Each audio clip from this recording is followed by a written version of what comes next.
Why are you doing this? Why? Isn't the universe big enough for both of us? What is wrong with you people?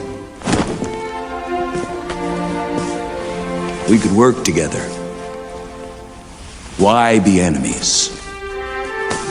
Because we're different? Is that why? Think of the things that we could do. Think how strong we would be. Together. There's nothing that we could not accomplish. Think about it. You can create, or we can smash it all. Little people. Why can't we all just get along?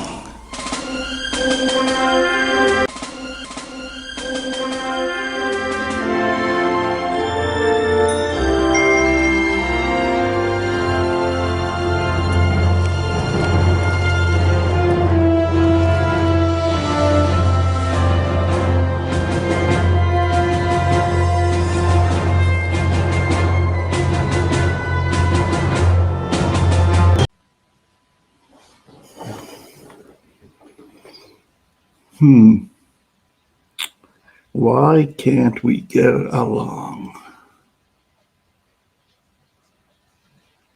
What's keeping us apart? There is a tangible divide present. You have to admit that. You can feel it, can't you? I mean, there's us and them. But why is that? Could the real root of the problem be the fact that Sasquatch really has no standing among the world's inhabitants? Think about that. The creature is a free agent. Nobody has rights to Sasquatch. If they did, then there would be an owner's manual, books by nutrient experts on Sasquatch diet, documentaries on habitation, delving with great detail into the social life of the creature with actual clear video. No one has the rights to Sasquatch. No conservation group, no government agency, no private sector group. Why? Because these organizations operate in reality. Reality gets government grants. But what do we have instead? Unsubstantiated speculation. I mean, nobody's seen a Sasquatch would knock a tree, build a nest, vocalize, collect a gifting. If they have, well, where's their proof? And I do mean proof, because there would be some pretty large claims you'd have to admit. And yet, all these things are pretty well accepted by many of those who opine about the creature. It is a fact that this creature, not being documented as documented species, must have special parameters put in place when it comes to even speculation about it. Otherwise, it is the tale of two blind men trying to describe an elephant and its purpose by examining it only from opposite ends. At least I think so anyway. A skeptical approach, let's talk about skepticism for a moment. A skeptical approach goes hand in hand with a scientific approach. One tries to keep the guardrails in place, and the other plods along slowly, not making the call on the beast one way or the other. Smart science. So how do these big meanie skeptics interpret evidence? They look at it this way. If you have to sway another to accept your evidence as a fact, then your evidence does not and cannot stand on its own. I think that's reasonable. Therefore, if it can't stand on its own, in my opinion, it's really not evidence, is it? Just speculation again. Your red circles and arrows notwithstanding. We've learned that speculation must be backed by evidence in order to be of any true value. If it taught us anything in this field, it's taught us that. It's such as when you take a photograph, okay, you have a still life. But Sasquatch is a living creature of action. You must be able to bring life into your subject to intrigue others. You can do that by taking a follow-up picture of the same area at a later time. If the object is still there, then it is unlikely to be a living creature. This method is your evidence that you at least took a pic of a living creature. Now, I'm not picking on anybody's veracity here. I know long-time investigators who have failed to do a simple backup. So until this day, they don't know if they saw something relevant on that occasion or not. Now, this also is not meant to be any kind of a lecture. It's just a small list of symptoms of the aforementioned rift. You know, to present evidence on the internet is a guaranteed way to become a victim of the rift. I'll tell you why. There's a good reason people shouldn't present what they think of as evidence on social media. Again, why?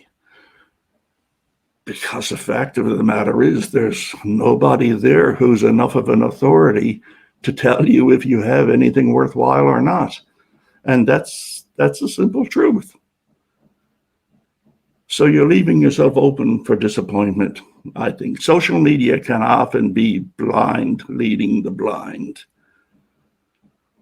Now, having said that, many people have deductive reasoning and a keen eye. And in looking at your evidence, they'll try to see if there's any backup evidence to bolster the possibility of you having something of interest. A sad truth is that people who submit weak evidence online do not have a real interest in solving the mystery. They're merely interested in drawing attention to themselves. And sadly, this too is followed from the rift. You know, policing the internet by skeptics, of which I am one, I'm proud to say, has been going on since Sasquatch was first mentioned on social media. Devil's advocate here. Who am I to be telling people what to post or not post on the internet? YouTube channels, Facebook pages, or forums. Is that my job? Who named myself and others sheriffs of Sasquatch world? There's a coalition of YouTube channels and Facebook pages who try to give Sasquatch enthusiasts a haven where they can enjoy a bit of skepticism with their coffee. There are no red circles and arrows on pictures in those places. The Buckwas Crew channel and its podcast are part of that coalition. Together, we have havens for the flesh and blood group. Excuse me. Now, in theory, skepticism is a safety rail for investigators. It guides their way through a swamp of hoaxers, con artists, self-interest, moneymakers, jokers, egotists, and you name it. And it enables them and other serious investigators to find one another, someone who has the same values. So the question then becomes, after we've accomplished such, does that now make us righteous? Is it then our mandate to ride roughshod over those who have a keen interest, yet a slanted view of what is evidence when it comes to Sasquatch? And is it realistic to think that we are going to change anyone's mind about whatever stance they've taken on the subject. Not likely. No one likes to be considered or likes to consider that they may have been in error, let alone steadfast, flat out wrong, but just in error. So where does that leave us? Standing on the edge of the rift. Can I definitively say that there's no connection between Sasquatch and aliens and portals? Short answer, no. But that's because I've not seen one shred of evidence to support those claims. The recognition of pareidolia is a very useful tool for an investigator, but the inception of the Wooo has muddied the waters considerably, at least for the flesh and blood camp, of which I am one. But why do I not accept their stand? What keeps me from giving them due consideration? It's not because I think they're wrong and should be banned from Sasquatch social media, but rather because of a lack of evidence on their part. It is an endless vicious cycle which goes around and around because very little of its parameters is staked to any reality. And it will never stop or be completed until the body of a creature is presented. Another thought, and these are just a loose affiliation of thoughts that I'm doing here. You can agree or disagree with me at your leisure. But it's been my experience on social media that every 6 months or so, personalities come under scrutiny by their peers for real or imaginary transgressions. Criticism flows easily. Judgments are made, and the subject content of the podcast is sometimes reduced until it has nothing to do with Sasquatch at all anymore. And pretty soon, all are participating in pure gossip. Now, I understand this, okay?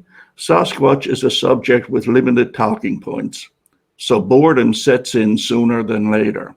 And then we have the bucket of crabs groupthink finding a home on our community platforms. It only lasts for a week or so, then it swings back to the subject at hand. But I guess it's all a form of social media, isn't it? The key word being social. But it's not for me anyway.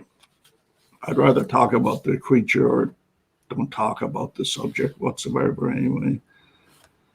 So anyway, let's wrap up what I'm talking about here now. The subject of Sasquatch is not tethered to reality as we understand reality. So what we see is a wild, wild west of investigative research containing no enforceable rules, no discipline. There's no guidelines for studying Sasquatch. And indeed, how can there be?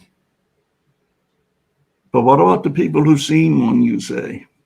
Okay, seeing one, while hopefully being a fulfilling experience for the seer, does not bring evidence to the masses.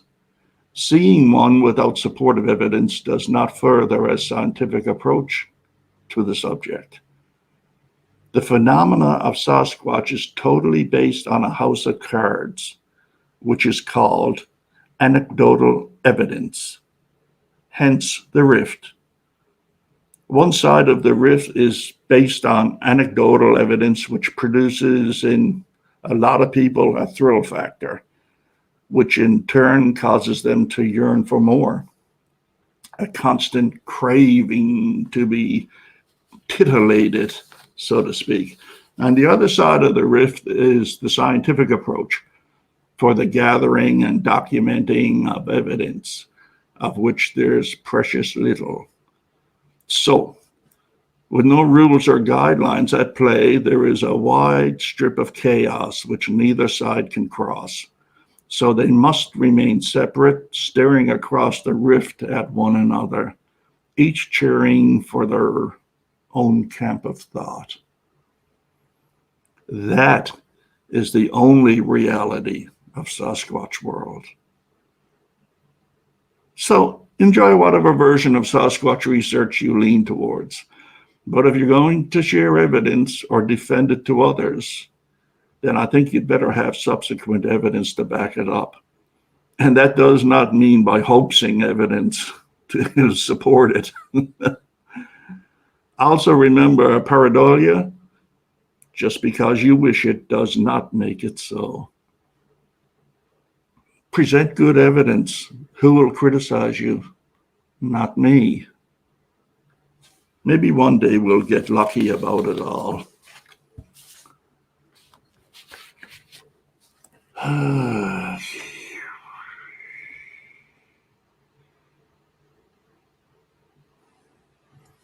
Okay, we'll continue.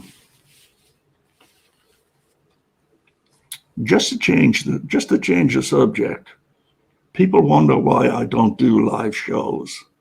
Well, there are a number of channels who go live, but going live with a limited subject soon has podcasters bumping up against each other in sparse time slots. So, who do you choose from?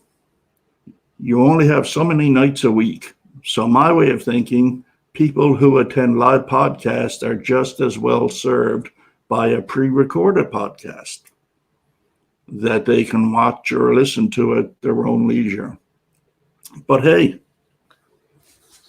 prove me wrong if you wish. Send me an email.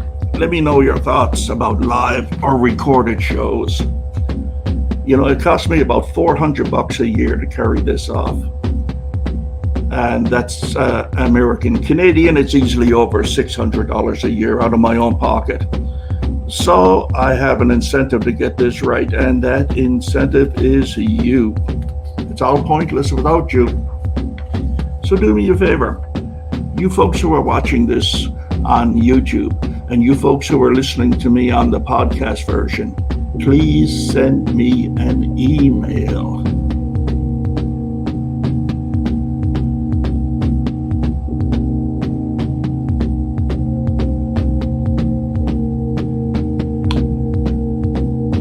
YouTube people, tell me what you would rather, live or recorded, and anything else. Podcast listeners, tell me what you would like to hear. What features of the Bookwaz crew do you like, and what parts do you not like? After all, I'm doing it all for you. Same is true of Leon, Bill, and Thomas. Now, I'm not asking for anything, just your opinion and input. It's your show. Let me know how to make it better for you. Take 5 minutes right now to let me know how you feel about the Bookwaz crew. You can contact me at bookwazcrew@gmail.com. That's all one word, bookwazcrew@gmail.com. I know there's hundreds of you out there, so let's hear from you, okay? And hey, thanks for listening. And until the next time, keep searching.